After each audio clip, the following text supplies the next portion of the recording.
अल्हम्दुलिल्लाह अल्हम्दुलिल्लाहि वकफ़ा व सलामुन अला इबादिहिल्लज़ीना इस्तफ़ा अशहदु अल्ला इलाहा इल्लल्लाह वहदहु ला शरीका लह व अशहदु अन्ना मुहम्मदन अब्दुहु व रसूलुहु अम्मा बअद फ़अऊज़ु बिल्लाहि मिनश शैतानिर रजीम बिस्मिल्लाहिर रहमानिर रहीम अल्हम्दुलिल्लाह जो हमने 2-3 हफ्तों पहले एक सिलसिला शुरू किया था। तो आज हमारा उसका आखिरी सेशन है और आज के सेशन में हम कुछ नया नहीं पढ़ेंगे, बल्कि आज हम ये डिस्कस करेंगे कि जो चीजें हमने पढ़ ली हैं, हम अब उनसे फायदा कैसे उठाएं, किस तरीके से हम इन चीजों को, इन इस सब कुछ को अपनी जिंदगी में शामिल करें। तो जब आपने ये कोर्स स्टार्ट किया था तो आपका क्या गोल था कि आप क्या सीखना चाह रहे हैं? कोई भी अगर आंसर करना चाहे तो। आपने क्या सोचकर ये कोर्स ज्वाइन किया था? यदि मैं बताऊं। जी। अच्छा, अगर जब मैंने ज्वाइन किया था तो ये सोच के ज्वाइन किया था कि हम इससे कुरान मजीद को सीखेंगे, मतलब, और उस अल्लाह की रजा हासिल करने के लिए उसको अपनी जिंदगी में लाने की कोशिश करनी। ठीक है, तो बारक। ये पर्पस था। और जो आपका पर्सपेक्टिव था इस कोर्स को स्टार्ट करने का वो भी डिफरेंट था, तो इस वजह से फिर जो है वो मैंने इसको परस्यू किया। हम्म। ठीक है, शाबाश। और कोई बताना चाहेगा कि आपने ये कोर्स क्या सोच के ज्वाइन किया था?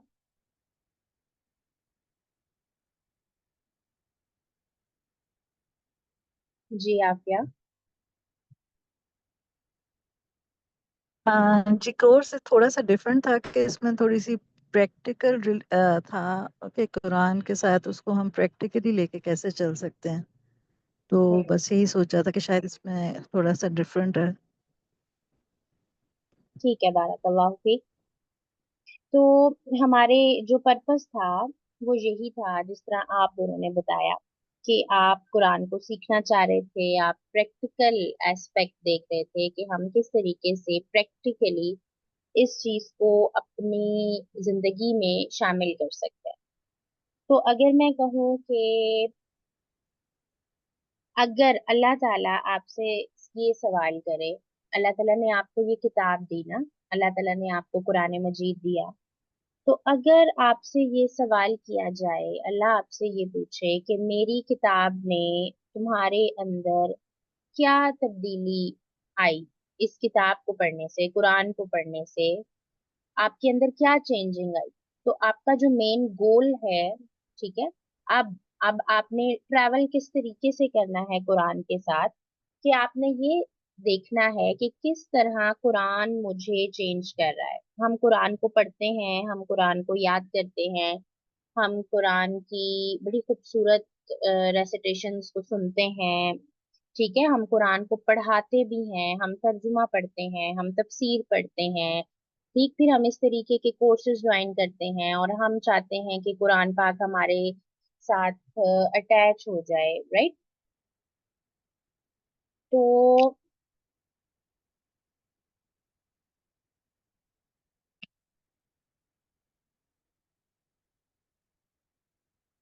अच्छा जी, सॉरी। तो मेन मकसद क्या होना चाहिए कि आप कोई भी कोर्स अटेंड करती हैं, आप किसी भी तरीके से कुरान पाक पढ़ती हैं, तो उसके बाद आपने अपने आप से पूछना है कि क्या मेरा रिलेशनशिप अल्लाह ताला के साथ इम्प्रूव हुआ है? क्या मेरी नमाज इम्प्रूव हुई है? क्या मेरा कैरेक्टर इम्प्रूव हुआ है? क्या मैं अब अल्लाह ताला पे पहले से ज्यादा ट्रस्ट करती हूँ? क्या मैं पहले से ज्यादा अखलाक के अंदर अच्छे दर्जे के ऊपर हूँ? क्या मैंने कोई एक भी गुनाह कुरान की वजह से छोड़ा? अगर तो इन जवाबों में से कोई एक भी जवाब यस में है, तो इसका मतलब है कि आप कुरान पाक के साथ ट्रैवल कर रही हैं। तो आपने कुरान पाक के साथ किसी ना किसी तरीके से कनेक्ट होने का तरीका जो है वो सीख लिया है, और आप अपने, आपका जो असल गोल होना चाहिए, आप उसके करीब आ रही हैं। लेकिन अगर इनमें से किसी एक सवाल का जवाब भी यस में नहीं है, तो इसका मतलब है कि आपको फिर अपना तरीका बदलना पड़ेगा। आपको सिर्फ कुरान को पढ़ना नहीं है, बल्कि क्या करना है कि हमने कुरान पाक को, जो भी हम सीखते हैं उसको अपनी जिंदगी के अंदर शामिल करना है, कुरान के साथ अपने आप को कनेक्ट करना है। अब इमेजिन करें कि अगर आप लाहौर से इस्लामाबाद जाना चाहते हैं, ठीक है, और आप एक मैप खरीद लेते हैं, और आप दुनिया का सबसे अच्छा मैप खरीदते हैं, और फिर आप उसको फ्रेम करवा लेते हैं कि वो खराब ना हो। फिर आप उसके हर रास्ते को मेमोराइज कर लेते हैं, याद कर लेते हैं। फिर आप हर किसी को भी दिखाते हैं कि देखो ये मेरा मैप है, ठीक है। लेकिन आप ट्रैवलिंग स्टार्ट नहीं करते, तो क्या आप इस्लामाबाद पहुंच जाएंगी? अगर आप मैप ले भी लेती हैं, आप उसको अच्छे तरीके से समझ भी लेती हैं, उसको पढ़ भी लेती हैं, उसको हिफ्ज भी कर लेती हैं, उसको संभाल के भी रख लेती हैं, तो क्या आप मक्का या इस्लामाबाद पहुंच जाएंगी? अगर आप ट्रैवलिंग स्टार्ट नहीं करेंगी, ठीक है, नहीं पहुंचेंगी। जब तक आप ट्रैवल करना शुरू नहीं करेंगी, प्रैक्टिकलिटी की तरफ नहीं आएंगी, तब तक आप इस्लामाबाद नहीं पहुंचेंगी, चाहे आप जितनी मर्जी अच्छी तैयारी क्यों ना कर लें। तो हम जो हैं, हम ज्यादातर कुरान पाक को इसी तरीके से ट्रीट करते हैं। हम कुरान पाक को पढ़ लेते हैं, हमारे घर के अंदर अल्हम्दुलिल्लाह बहुत खूबसूरत खूबसूरत किस्म के कुरान पाक मौजूद होते हैं। हम उनको बड़ा संभाल के बड़ी ऊंची जगह के ऊपर रखते हैं, हम उसको सुनते हैं, हम दूसरों के साथ उसको शेयर भी करते हैं। लेकिन हम कभी भी इसको अलाउ नहीं करते कि हम उसके मुताबिक अपने डिसीजंस लें। हम्म। तो ट्रैवलिंग विद द कुरान का मतलब क्या है कि जब अल्लाह कह रहा है कि आपने माफ करना है, तो आपने माफ करना है। जब अल्लाह ताला कह रहा है कि मुझे ट्रस्ट करना है, तो यू शुड स्टॉप कंप्लेनिंग कि मेरे साथ क्या हो रहा है, ये कैसी जिंदगी है, मेरे साथ ही ऐसा क्यों हुआ। नहीं, अगर अगर कुरान ने कहा, अगर अल्लाह ने कहा कि आपको मुझ पे ट्रस्ट होना चाहिए, तो यू शुड स्टॉप कंप्लेनिंग। अगर अल्लाह ताला कह रहा है कि अपनी आंखों को नीचा रख के चलो, तो आपको ओबे करना है। अगर अल्लाह ताला कह रहा है कि नमाज पढ़ो, तो आपको नमाज पढ़नी है। अगर अल्लाह ताला कह रहा है कि दुआ करो, तो आपको रिस्पॉन्ड करना है, ठीक है।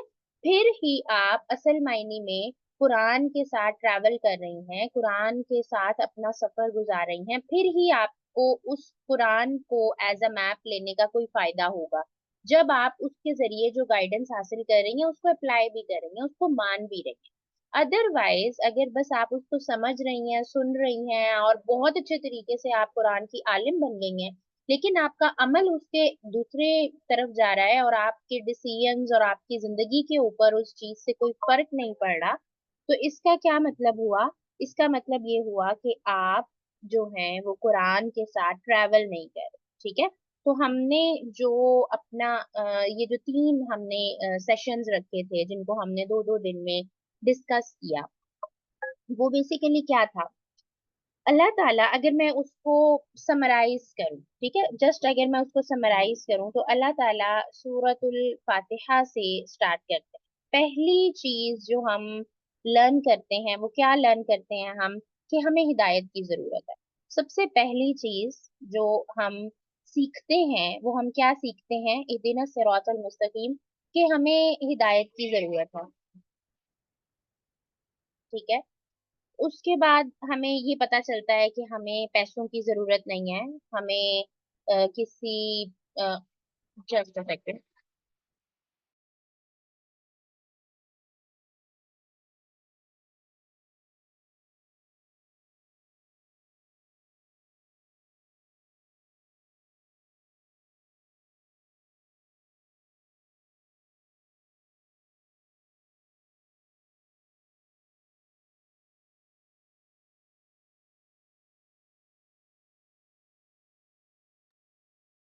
अच्छा जी, बहुत माजरत। आउज़ुबिल्लाहि मिनश्शैतानिर्रजीम। तो पहली चीज जो हम लर्न करते हैं वो क्या है? गाइडेंस। ठीक है, तो हमें हमें सूरतुल फातिहा ये सिखाती है कि हमें जिस चीज की सबसे ज्यादा जरूरत है वो हिदायत है। हमें पैसा नहीं चाहिए, हमें सक्सेस नहीं चाहिए, हमें फॉलोअर्स नहीं चाहिए, हमें इवन इंटेलिजेंस भी नहीं चाहिए।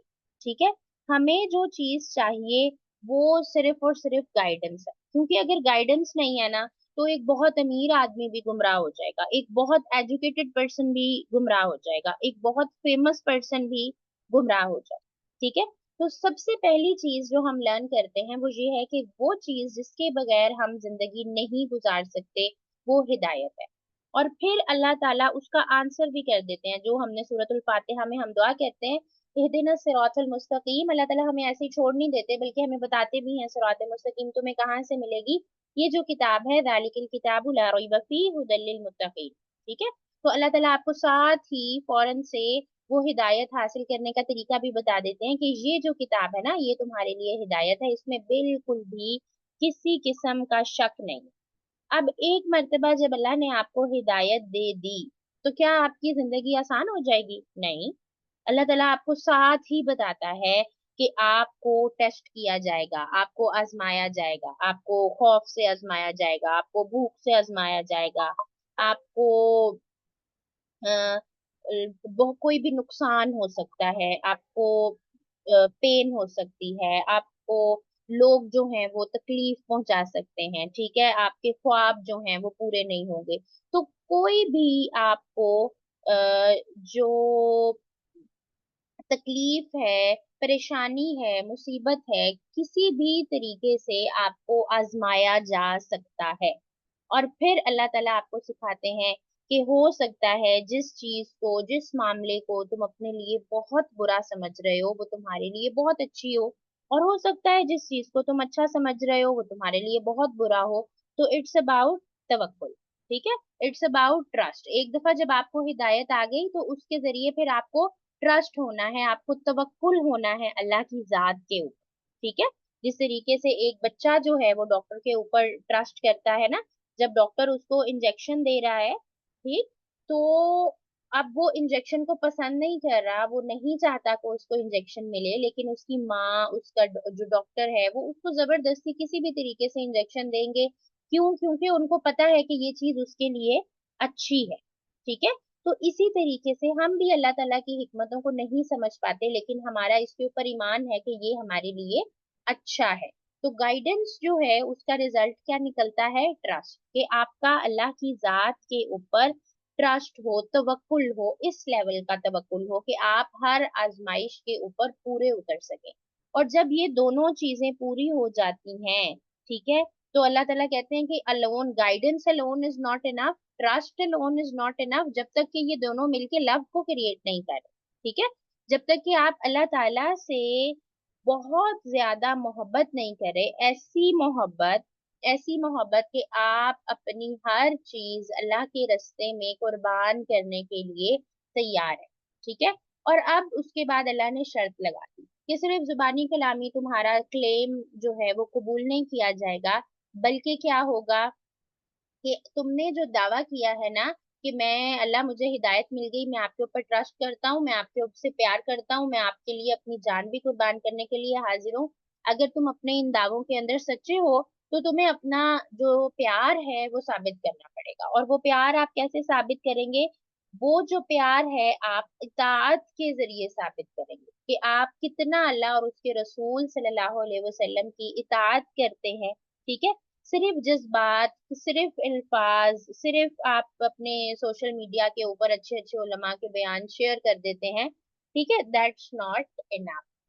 रियल लव जो है वो आपके बिहेवियर को चेंज करता है। ठीक है, तो ये जो हमने चीजें पढ़ी हैं ये सिर्फ फर्स्ट थ्री जुज का की समरी नहीं है, बल्कि ये हर मुसलमान की जिंदगी के इम्पोर्टेंट पार्ट्स हैं। अगर आप इन चीजों को इस तरीके से, अच्छे तरीके से समझ के अपनी जिंदगी में अप्लाई करना शुरू कर दो, तो ये आपकी जिंदगी में बहुत ज्यादा फर्क डाल सकते हैं। अब मेन रीजन क्या आती है कि हम लेक्चर सुनते हैं, हम कुरान पाक पढ़ते हैं, फॉर द टाइम बीइंग हम चेंज हो जाते हैं ना, ठीक है, हमारे अंदर बहुत मोटिवेशन आती है और हम चेंज हो जाते हैं। उसके बाद फिर हम अब वापस अपनी रूटीन के ऊपर चले जाते हैं, गुनाहों में वापस चले जाते हैं। ऐसा क्यों होता है? ऐसा क्यों होता है कि आप एक अपनी रूटीन सेट करते हो, ठीक है, जिस तरह अब आपने ये सेशन लिया, और अब आप एक रूटीन सेट करोगे कि मैंने इस तरीके से इन इन चीजों के ऊपर अमल करना है, लेकिन फिर विद इन टाइम ये जो है ये फेड होना स्टार्ट हो जाएगा। क्या रीजन होती है इसके फेड होने?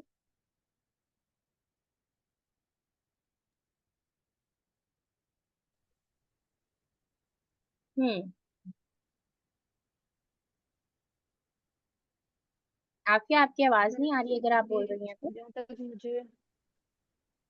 जहाँ तक मुझे लगता है कि मतलब हम दोबारा से फिर वही दुनिया में गुम होना शुरू हो जाते हैं। तो हम्म। इस वजह से फिर जो दीन है वो हमसे दोबारा दूर होना शुरू हो जाता है। हाँ, बिल्कुल ऐसा ही है। ठीक है, मतलब जिस एक तरह। रूटीन हमने ये जो अब जैसे जैसे सेट हुई होती है रूटीन, हम्म। जब हम इस रूटीन को छोड़ मतलब ये जब अब हमने लेक्चर करना छोड़ दिए हैं, जब तक हम सुनते रहेंगे साथ साथ रोज रोज का वो हमारा दिमाग जो है रिफ्रेश होता रहता है। हम्म। लेकिन जब हम छोड़ देते हैं ये सुनना, या फिर उसके बाद फिर जब हम दोबारा दुनिया की तरफ ही मगन होना शुरू हो जाते हैं, फिर आहिस्ता आहिस्ता फिर से वही चीजें छूटना शुरू हो जाती हैं। हाँ, ये मुझे क्योंकि प्रॉब्लम जो बिल्कुल, लगती है सबसे मेन। बिल्कुल ठीक बात है। जिस तरह अगर हम इसकी बड़ी अच्छी सी मिसाल लें, रमजान की अगर हम एग्जांपल लेते हैं, हम रमजान आता है तो हम बिल्कुल चेंज हो जाते हैं ना, हम बिल्कुल एक टोटल चेंज पर्सनालिटी बन जाते हैं। हमारी नमाजें भी बिल्कुल कंसिस्टेंट हो जाती है, कुरान पढ़ने की आदत भी बड़ी अच्छी हो जाती है, गाने भी नहीं सुनते हैं, चुगली भी नहीं करते हैं, बहुत अच्छे मुसलमान बन जाते हैं। लेकिन जैसे ही रमजान चला जाता है तो हम दोबारा से वही पुराने वाले इंसान बन जाते हैं। क्यों ऐसा क्यों होता है? जिस तरह आपने कहा कि हमारी जो मोटिवेशन है वो खत्म हो जाती है हमारी। हम जब एक चीज के साथ इन टच में रहते हैं तो हमारी चीजें जो हैं वो रिफ्रेश होती रहती हैं, ईमान रिफ्रेश होता रहता है। लेकिन जहां आपने उन चीजों से आप थोड़े दूर हुए, तो वहीं पे आपकी मोटिवेशन खत्म हो गई। ठीक है, तो ये बात बेटा आपने समझनी है कि आपने दीन के ऊपर अमल मोटिवेशन की वजह से नहीं करना। ठीक है, कि जी आज मैंने नमाज इसलिए पढ़नी है क्योंकि आज मैं बहुत मोटिवेट हूँ, आज मेरा ईमान का लेवल बहुत ज्यादा है। अगर आपका ईमान का लेवल टू द ग्राउंड भी है ना, तो भी आपने नमाज पढ़नी। अगर दिल नहीं भी चाह रहा ना नमाज पढ़ने का, फिर भी नमाज पढ़नी। अपने आप को इस मोटिवेशन सर्कल से आपने निकालना है। मोटिवेशन वहां पे चाहिए होती है जहां पे कोई चीज आपके लिए जरूरी नहीं है, और आप अपने आप को, आपके पास ऑप्शन है, और आप अपने आप को मोटिवेट कर रहे हो कि जी अब आपको खाना खाने के लिए मोटिवेशन की जरूरत तो नहीं होती ना, आपने खाना खाना है, ये आपकी हैबिट है।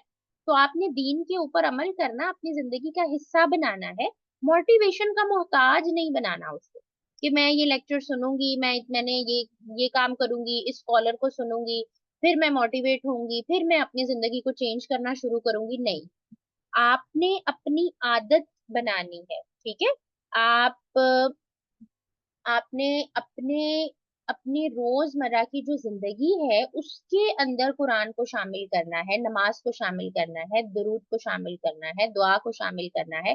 और इस तरह करना है कि अगर कभी दिल नहीं भी चाह रहा, तो आपने ये नहीं है कि पहले मैं स्क्रॉल करूंगी, मुझे कोई अच्छे से स्कॉलर का लेक्चर मिलेगा, फिर मैं सुनूंगी, फिर मेरा ईमान बहुत ज्यादा रिफ्रेश हो जाएगा, मैं बहुत ज्यादा मोटिवेट हो जाऊंगी और उसके बाद फिर मैं नमाज पढ़ूंगी। नहीं, ऐसे नहीं करना आपने। ठीक है, आपका दिल चाह रहा है या दिल नहीं चाह रहा है, आपने नमाज पढ़नी है। आप मोटिवेटेड फील कर रही हैं या नहीं कर रही हैं, दीन को आप छोड़ नहीं सकते। हमारा मसला ये है कि हम इसको ऑप्शनल समझते हैं ना, हम समझते हैं कि हमारे पास एक ऑप्शन है, अगर हम चाहें तो हम ऐसा करें, अगर हम चाहें तो हम ऐसा ना करें। तो नहीं, ऐसी बात नहीं। ठीक है, और दूसरी बात क्या है कि हमारे अंदर कंसिस्टेंसी नहीं आती। हम इतने बड़े बड़े गोल सेट कर लेते हैं, इतने बड़े बड़े गोल सेट कर ले, मैं तो रोज का एक पूरा पारा पढ़ूंगी, और 2-3 दिन के बाद फिर हमारी पूरी एनर्जी जो है वो खत्म हो जाती है। छोटे जो है वो गोल्स अपने स्टेप मुकर्रर करें, ठीक है, छोटे गोल सेट करें, स्मॉलर स्टेप्स लें, लेकिन उन चीजों के साथ कंसिस्टेंट रहें।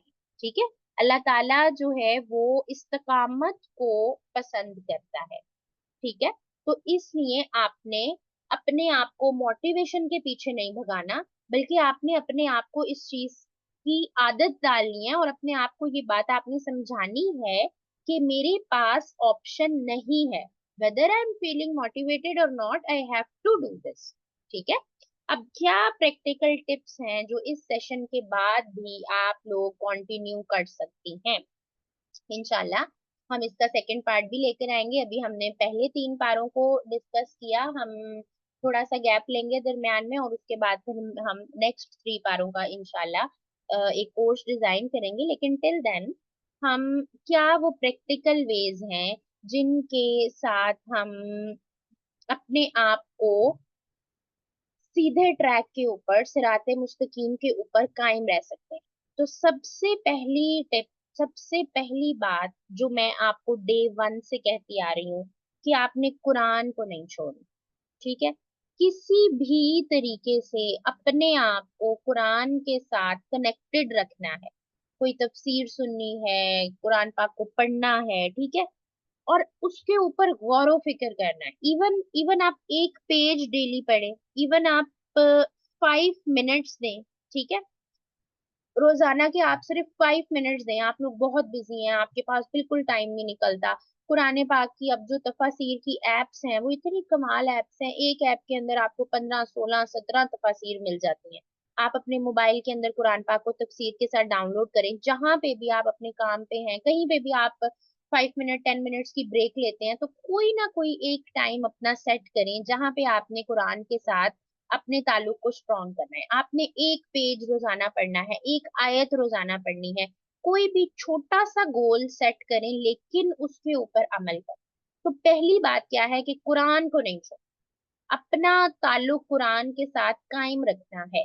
किस तरह रखना है, कैसे रखना है, ये आपके ऊपर डिपेंड करता है। आपके पास ज्यादा टाइम है, आप आधा पारा पढ़ें, पूरा पारा पढ़ें, लेकिन अगर टाइम नहीं है तो एटलीस्ट एक पेज, एक आयत, 5 मिनट्स आपने कुरान को जरूर देने हैं। फिर उसके बाद जी आप क्या?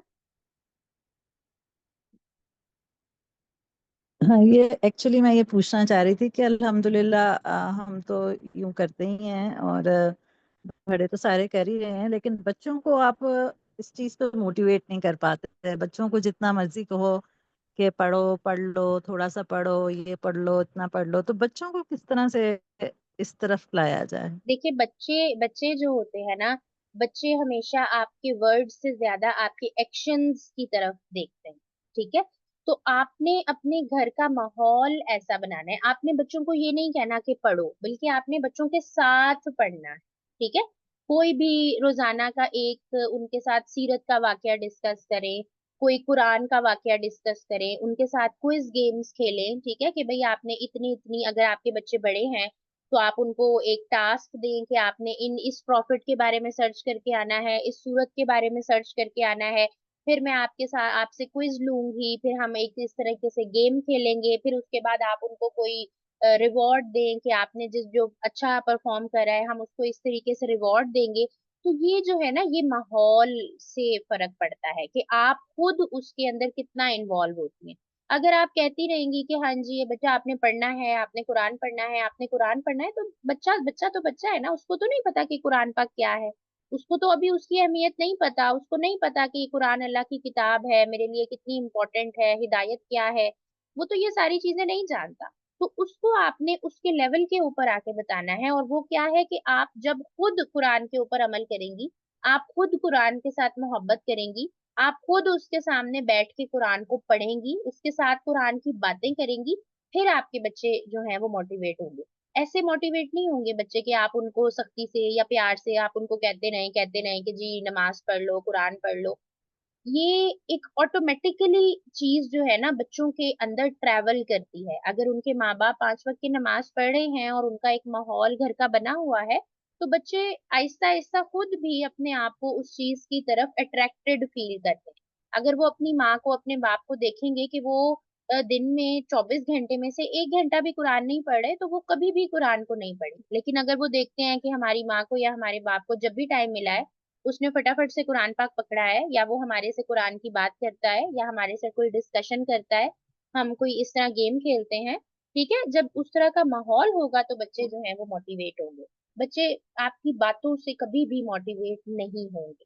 तो हर चीज के अंदर जो प्रैक्टिकल चीज है ना वो आपने लेके आनी है। प्रैक्टिकल एस्पेक्ट जो है वो आपने लेकर आना है, ठीक है। अच्छा, उसके बाद हम सेकंड स्टेप क्या कर सकते हैं कि आपने कोई एक सुन्नत जो है ना अपनी एक महीने की या एक वीक की एक सुन्नत डिसाइड करें, ठीक है, कि भाई मैंने हर किसी से स्माइल करके मिलना है, मैंने मिसवाक का इस्तेमाल करना है, मैंने सलाम करना है, सलाम करने में पहल करनी है, मैंने खाना सीधे हाथ से खाना है, मैंने सुबह के शाम के अज़कार पढ़ने हैं, मैंने रात को सोने से पहले के अज़कार पढ़ने हैं। कोई भी एक दो तीन जितनी आप कर सकती हैं अपना वीक जो है वो करें, और अब इसके अंदर भी आप अपने बच्चों को इन्वॉल्व कर सकती हैं, ठीक है। आप एक चार्ट बनाएं, जिस तरीके से मैंने आप लोगों को एक ग्रुप के अंदर चार्ट शेयर भी किया था कि आप लोग इसको फिल करें कि जी आज मैंने अज़कार पढ़े या ना पढ़े, तो बच्चे ऐसी चीजों से बहुत अट्रैक्ट होते हैं। अब हमारे कोर्सेज चल रहे थे, हमने बच्चों को उनका सलाद ट्रैकर बनाकर भेजा, नमाज ट्रैकर, और फिर उसके बाद ये वाले अज़कार ट्रैकर। फिर हम पर्सनालिटी वीक जो है वो चलाते थे, ठीक है, अबू उबैदा वीक है, इसके अंदर आपने ऑनेस्टी से काम लेना है। फिर इस तरीके से उनको आपने चार्ट्स बना के उनको पेस्ट करें और बच्चों से कहें कि जब आप ये एक कोई एक टास्क पूरा करें, इसको फिल करें, आपको स्टार मिलेंगे। जब फिर एंड के ऊपर at the end of the week आपके जो स्टार्स हैं वो काउंट किए जाएंगे, और उस स्टार्स की बेसिस के ऊपर आपको कोई बैज मिलेगा, आपको कोई गिफ्ट मिलेगा, कोई चॉकलेट मिलेगी, कुछ भी मिलेगा, ठीक है। तो इस तरीके से बच्चे भी इसके अंदर इन्वॉल्व होते हैं और बड़े भी इन्वॉल्व होते हैं। आप अपने लिए जो आपको मैंने सुनना ट्रैकर भेजा था आप उसको पेस्ट करें और टिक करें, ठीक है, लिखें कि मैंने आज इस सुन्नत के ऊपर अमल किया। तो आप लोग भी अपना वीकली डिसाइड करें कि इस वीक में मैं कौन सी सुन्नत के ऊपर अमल कर रही हूँ, इस वीक में मैं कौन सी सुन्नत के ऊपर अमल कर रही हूँ, और उसको फिर आपने प्रोटेक्ट करना है, उसको आपने जिंदा करना है, और उसके अंदर आपने कंसिस्टेंसी दिखानी है, ठीक है। फिर आपने ये जो छोटे छोटे अमाल होते हैं ना इनको कम नहीं समझना।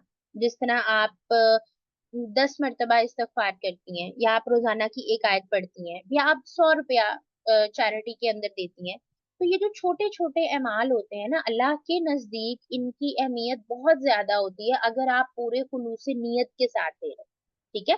तो इस तरह आपने अपने आप को छोटे छोटे कामों के जरिए मोटिवेटेड रखना है। हम मोटिवेटेड फील इसलिए नहीं करते हैं क्योंकि हम अपने आप को बिल्कुल डिट्रैक्ट कर लेते हैं, और फिर 15-20 दिन के बाद हमें एहसास होता है और हम फिर कुरान पाक को लेके बैठते हैं और हम चाहते हैं कि एकदम से कुरान पाक का जो एसेंस है वो हमारे अंदर बिल्कुल ऐसे ट्रेवल कर जाए और बिल्कुल हमारे अंदर आ जाए जादू की छड़ी घुमाते हुए। तो ऐसे नहीं होता। आपने अपने आप को इन चीजों के साथ इन टच रखना है, छोटे छोटे स्टेप्स के साथ शुरू करना है, और जब आप इन छोटे छोटे स्टेप्स के ऊपर कंसिस्टेंट हो जाएं तो फिर इससे अगले स्टेप के ऊपर आए, फिर अगले स्टेप के ऊपर आए, ठीक है।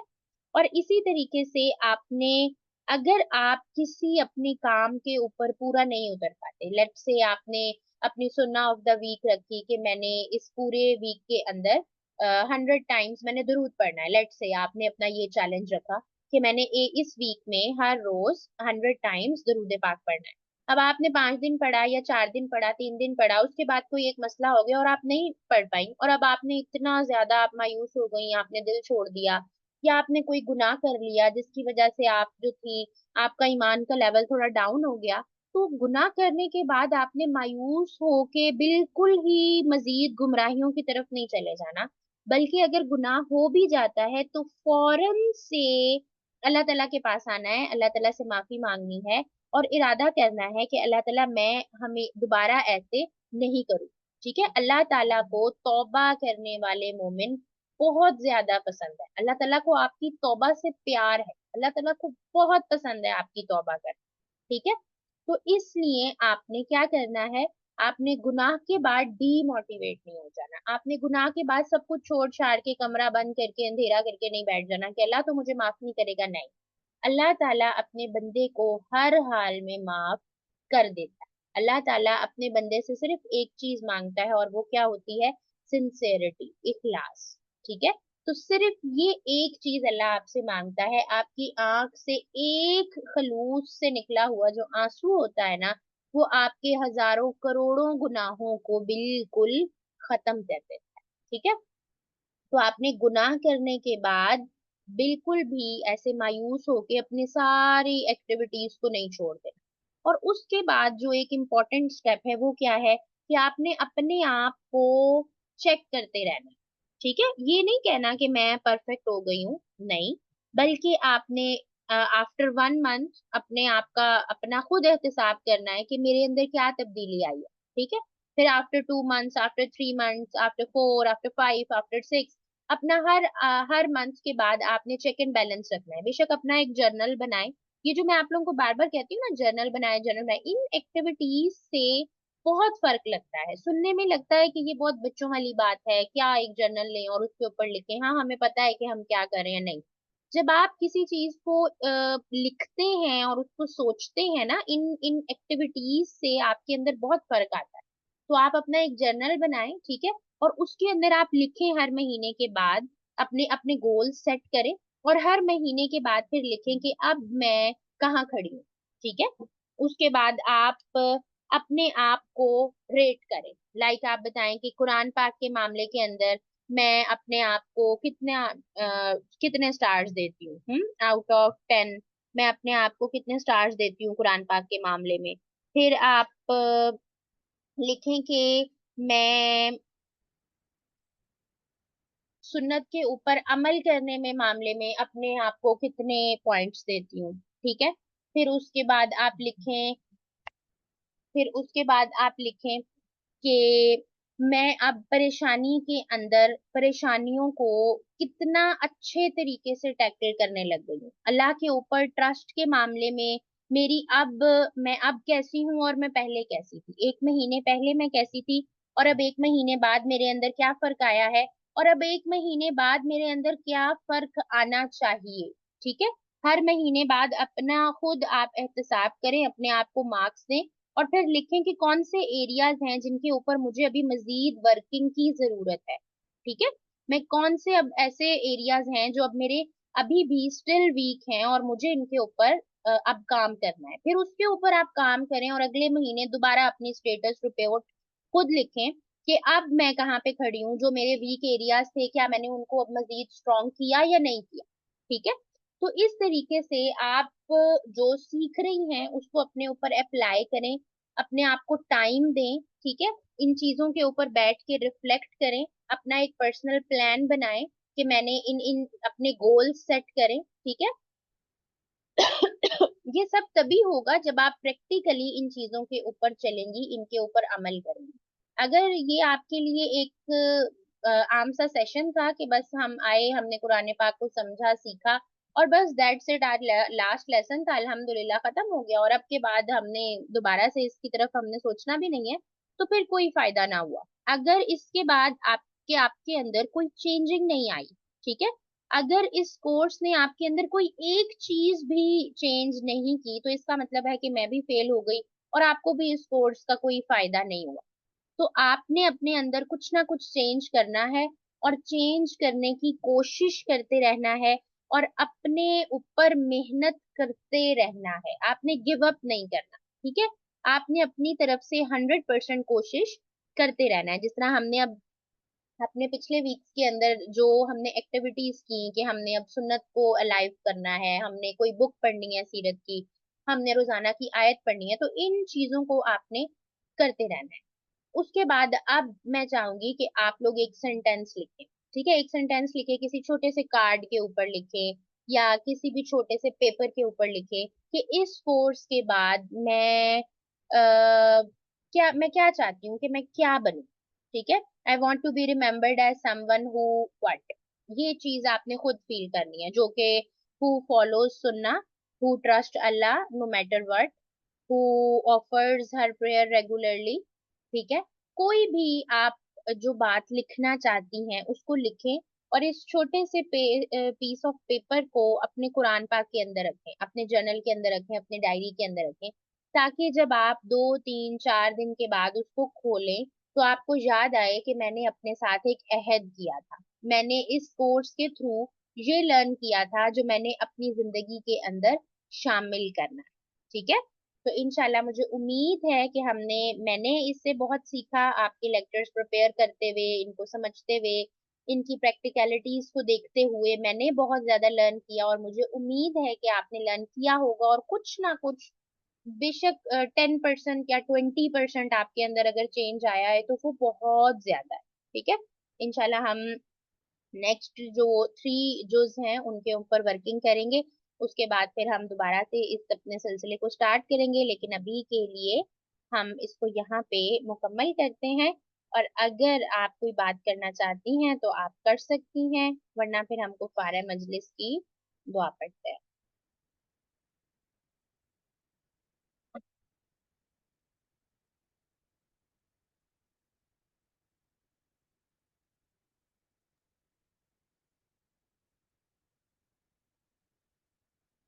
जी। मैं यही पूछना चाह रही थी, जो आपने लास्ट बात कही है कि हाँ what you remember to be, तो हम्म। इस चीज को थोड़ा सा और क्लैरिफाई करें कि मतलब क्या रिमेम्बर टू बी व्हाट। हम चाहते तो यही है कि हम सबसे मतलब अच्छे एक मुसलमान ही बने और अल्लाह ताला हमारी बख्शिश करे और माफ करे। और क्या रिमेम्बर्ड एज, इसको थोड़ा नहीं, मैं चाह रही हूँ क्लैरिफाई कि कर दें। आप मुसलमान से आगे आके थोड़ा कोई स्पेसिफिक गोल सेट करें। ठीक है, कोई स्पेसिफिक गोल सेट करें कि मैं अल्लाह ताला के ऊपर ट्रस्ट करती हूँ, चाहे मुझे हिकमत समझ में आती है या नहीं आती। मैं हमेशा हिदायत की तालिबा रहना चाहती हूँ, मैं हमेशा हिदायत के ऊपर कायम रहना चाहती हूँ। मैं हमेशा कुरान पाक के साथ जुड़ा रहना चाहती हूँ। मैं अपने आप की पहचान कुरान के साथी के तौर पे करवाना चाहती हूँ।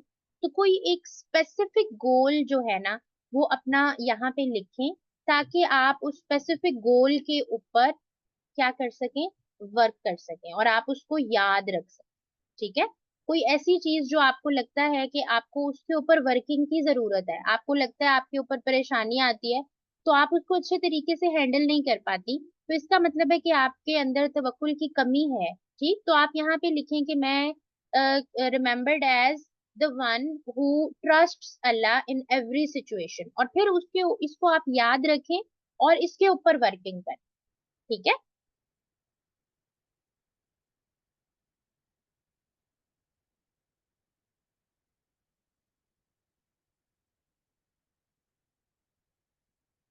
जी, ठीक है, बारकल्लाहु फीक। चलिए जी, कुफारे मजलिस की दुआ पढ़ते हैं। दुआओं के अंदर याद रखिएगा, सुब्हानकल्लाहुम्मा व बिहम्दिक, अशहदु अल्ला इलाहा इल्ला अंत, अस्तगफिरुका व अतूबु इलैक।